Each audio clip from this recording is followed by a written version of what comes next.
Hello and welcome to Real Hi-Fi Help. So let's have a look at the highest standard amplifier type across the brands. So what I'm specifically talking about is Triode amps, and to be even more specific, the 300B tube Triode amplifiers. The Triode amplifiers that I have heard across the brands are generally really high in terms of just overall sound. Yeah, there's probably bits and pieces of the structure that not all people are going to like, and then there's the big question of power. They are very weak amplifiers, so that means you typically have to use some very certain type of speakers, and let's just say that's only, I'm just throwing a number out here, 10% of the speakers out there are really appropriate for triode amplifiers. That of course is a huge problem, but I have to say that if you're starting in hi-fi or you've been there for some time and you just want really good value, 300B triode amplifiers are generally across all brands just really high compared to the standard. Like I've said here, and when we're dealing with 300B triode sound, it's generally all about the music. It's a lot about turntable sound, just all about the music, all about the flow. And I think most people prefer that. I do really feel that most people prefer that. And I've written some things that you guys can read. Very interesting things, especially Deckware. Very good value triode sound. Not really 100% me. It doesn't have that exclusivity to the sound, but for the price, wow. Imagine that you can get an integrated triode Deckware amp that can actually be played on quite a bit of speakers out there for only around $1,000.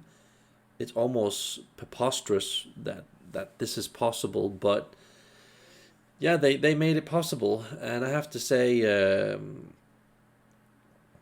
I don't like admitting this, but $1,000 for that type of sound, that is really amazing. Typically, you would have to pay so much more for that type of sound. So it's one of the few examples of awesome sound for the money, and yeah, go for it. Try a Deckware amplifier if you can as one of your first triode amplifiers, and I do recommend what I write here is that do what no one else does in this business, and that is get a small room, not just get an efficient speaker, but a speaker that fits well, that has a stable ohm impedance, and do what I've written here on this third step, which is have a really good source. So many people throw so much money out because they're, I wouldn't say that they're all overkill on the amp, DAC, and speaker parts, but there is so much more of the triode sound waiting for you if you just use the proper amount of time on dealing with this small part alone here, which is the source signal. And I made a video about that, so get a good source, not just a $50 thing here or there. Get like a really good source. A good source can simulate, a good source for let's just say 10, 20, $30,000 can simulate the effect of several hundred thousands of dollars. And it's especially when you have something like Triode amplifiers and you're getting into a smaller room, because the power coupling between the amplifier and the speaker gets a lot more efficient. So even though you're only got 8, 12, 8, 10, 12 watts, whatever, with a Triode amp, those watts are most likely going to feel more like 15, 16 watts once you get into this area here, you know, these 15 to 25 square meter rooms, especially when you've got a hard wall behind the speakers and the speakers are reasonably close to the sides, not too close, but then you get this totally reinforced structure securing the power between the speaker and the amplifier, which you really want. And then do something that nobody else does, you know, try and use clip speakers on Triode amps. That's still very good value, but also try something that is more difficult that a lot of people don't do, which is Fenderstein 1CI, 2CE. They're a lot more heavy to drive, but you most likely just get a very different sense of I don't know what you call it, bandwidth, or yeah, you won't have as much room for turning up the volume, but there will be other qualities to the sound that you usually don't associate with Triode amps. So not a lot of people are doing this, having these combinations with Triode amps. I think more people are into this sort of Sue Audio Tektron speakers type of sound, and that's a fine value sound. You can't really compare these brands here with especially not these two here. They have their own sound, but I do suggest that you try and break break the standard, because I just see so many people, they've got a do-it-yourself Triode amp. It's in this sort of half-baked room, cables are a bit, you know, this way and that way, like 5 different brands of cables. I've got an old Technics or Pioneer CD player, which is like 15, 20, 35 years old or whatever. And I just find that to be, you know, sad, because then you kind of do this opposite of sound, where you get a source that is loose, digital, thin, and then you have these, you know, these certain perhaps lower quality Triode amps that are very soupy and distorted in sound, and you get this kind of opposite effect, you know, and that gives you like I've written here, that is a nice sound, you know, that is a nice starter sound. But these are just my suggestions for how you can focus in on the really good sound, you know, and these are just examples, you know. Audionote TT2 Deluxe turntable, ARM 3 I would go with if I could afford it. Audionote CD4, it could also be Kronos, something like that. I know that when you're buying a Triode amp, it's a totally different price class typically compared to a lot of the stuff that I mentioned here. But I'm only mentioning this as examples, not as ultimate solutions, just to give you guys some ideas of what not a lot of the users are really doing right now. There is a lot of, you know, lower level, spread all over the place type of Triode sound out there, you know, and I'm not saying you have to buy a certain brand of Triode sound. You have to find what you like, what would you prefer. But I'm just here to say that it's a general high standard, so you don't have to be too careful with what brand that you're seeking when it's Triode amps. There is, of course, differences, sometimes big differences, but I would say that it's a reasonably smart game that you're playing if you're coming into hi-fi and you want to get a lot of bang for your buck, and going then with a Triode amp, doing this, having good control over the source. Perhaps don't, what I see a lot of people do when they have some fancy Nordos cable and then they put some, I don't know, some kind of a weird power bar on. I'm just going to throw a random brand out there, PS Audio, MIT, whatever. Just kind of, get into the same religion of sound. Get the same type of cables. They don't have to be expensive. Just get it like, circa in the same area, so that you don't create this opposite effect. So you're drowning the Triode amps with these heavy warmish cables. I'm just gonna put out an example out there, like a copy card S cable or whatever, some kind of eBay copy cable. I'd suggest keeping it simple, keeping the signal short, but making sure that when you finally use money, use it on the source part. And here you can play it a bit safe by going with a Triode amp in a smallish room.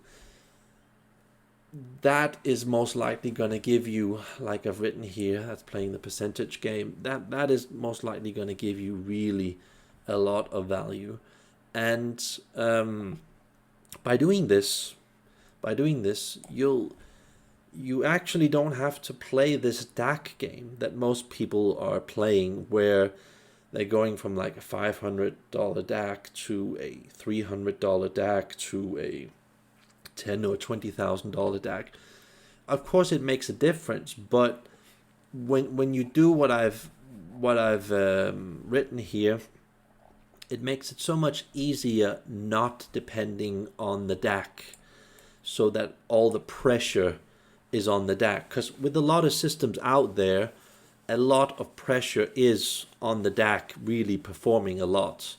And for a lot of those other systems in the world that aren't Triode amps, I would then, possibly recommend something like an Audio Note 2.1 signature DAC, something like that. That could save it in a different way, the system, so you don't have to pump too much money in, But specifically with Triode amps, I would suggest that you don't necessarily have to go with an extremely expensive DAC. You could actually go with a lower quality DAC. You I don't know, whatever DAC that you find to be important. But I just like to say that when I heard clip speakers, I wish that I had heard it with more Triode gear, because I found that even though they were a bit opposite in flow, I still found that it was a good match.